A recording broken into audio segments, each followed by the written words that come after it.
ગુજરાતી ભાષામાં સે તાજા સમાચાર, દૈનિક અપડેટ્સ, હાલની ઘટનાઓ. હમણાં જ સબસ્ક્રાઇબ કરો અને નવા સમાચાર પામો. ભોરલ જિલ્લા પંચાયત સીટ પર ભાજપના ઉમેદવાર તરીકે જોગાજી રાજપૂતની જાહેરાત રાજકીય ગરમાવો વધ્યો. વાવથરા જિલ્લાના થરાદ તાલુકામાં આવેલ ભોરલ જિલ્લા પંચાયત સીટ માટે ભાજપ દ્વારા જોગાજી રાજપૂતને સત્તાવાર ઉમેદવાર તરીકે જાહેર કરવામાં આવ્યા છે. ઉમેદવારીની જાહેરાત થતાં જ સમગ્ર વિસ્તારમાં રાજકીય ચર્ચાઓ અને ગતિવિધિઓ તેજ બની ગઈ છે. જોગાજી રાજપૂત લાંબા સમયથી સ્થાનિક રાજકારણમાં સક્રિય રહ્યા છે અને ગ્રામ્ય વિસ્તારમાં લોકો સાથે તેમના નજીકની જોડાણ હોવાની ચર્ચા થાય છે. પક્ષે તેમને ટિકિટ આપવાનો નિર્ણય સ્થાનિક સમીકરણો, સંગઠન પ્રત્યેની વફાદારી અને લોકપ્રિયતા જેવા મુદ્દાઓને ધ્યાનમાં રાખી લીધો હોવાનું માનવામાં આવે છે. ઉમેદવારી જાહેર થતાં જ ભાજપના કાર્યકરોમાં ઉત્સાહનો માહોલ જોવા મળી રહ્યો છે.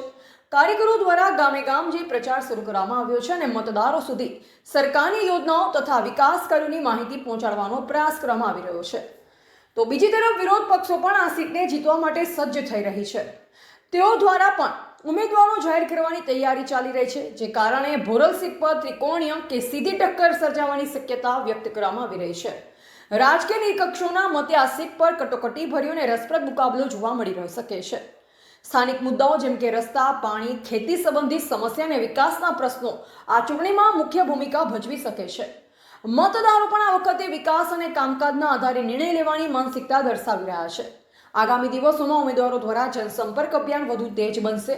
સભાઓ અને મિટિંગોનું આયોજન કરવામાં આવશે, તેમજ સોશિયલ મીડિયા દ્વારા પણ પ્રચાર કરવામાં આવશે. ચૂંટણી નજીક આવતા રાજકીય તાપમાન વધવાની શક્યતા છે. ભોરલ જિલ્લા પંચાયત સીટ પર કોણ જીતે છે તે તો આવનારા સમયમાં જ સ્પષ્ટ થશે, પરંતુ હાલ માટે તો જોગાજી રાજપૂતની ઉમેદવારીને લઈ રાજકીય વાતાવરણ ગરમાયું છે અને સમગ્ર વિસ્તારની નજર આ ચૂંટણી પર ટકેલ છે. એવા રાણાભાઈ પારેગી, વાવથરાદ. રોજ ભોરલ જિલ્લા પંચાયતના ઉમેદવાર જોગાજી રાજપૂત અને નીચેના ચારે ચાર તાલુકા પંચાયતના ઉમેદવારોનું આ જિલ્લા પંચાયતના કાર્યાલયના ઉદઘાટન પ્રસંગે ખૂબ મોટી સંખ્યાની અંદર જોગાજીના સમર્થકો અહીંયા વધાર્યા હતા અને ઘણા બધા ભારતીય વર્ષોથી કોંગ્રેસ સાથે જોડાયેલા કાર્યકર્તાઓ આજે ભારતીય જનતા પાર્ટીનો ખેસ ધારણ કર્યું છે.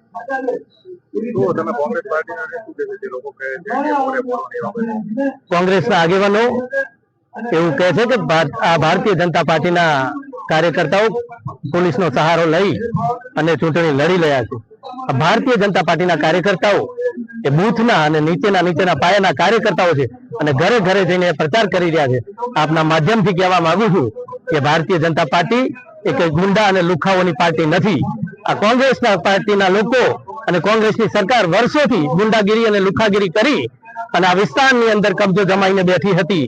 આજે આ લોકશાહી દેશની અંદર આ કોંગ્રેસના લોકોને જવાબ આપવા માટે અત્યારે આ જનતા કટિબદ્ધ છે અને આવનારી 26 તારીખે ચૂંટણી અને 28 તારીખે રિઝલ્ટ જ્યારે આવશે ત્યારે આ જિલ્લા પંચાયત અને તાલુકા પંચાયતનો તમામ સીટો ભારતીય જનતા પાર્ટીનો ભગવો લહેરાશે. મતદારોનો ચોક્કસ આ વિકાસની ગાથા જે છે અને વિકાસનો વેગ આપણા ગામ સુધી પહોંચે અને વિકાસની જે કામો અહીંયા વંચિત છે, ભારતીય જનતા પાર્ટીની સરકાર માનનીય નરેન્દ્રભાઈ મોદી સાહેબ અને ભૂપેન્દ્રભાઈની સરકારની અંદર જે વિકાસનો યજ્ઞ ચાલી રહ્યો છે એની અંદર આહુતિ આપવાનું મન બનાવી લીધું છે અને ભારતીય જનતા પાર્ટીની સરકારની અંદર અનેક યોજનાઓ થકી હોય, આયુષ્માન કાર્ડની યોજના હોય, જેને ઘરનું ઘર નથી અને ઘરનું ઘર આપ્યું છે.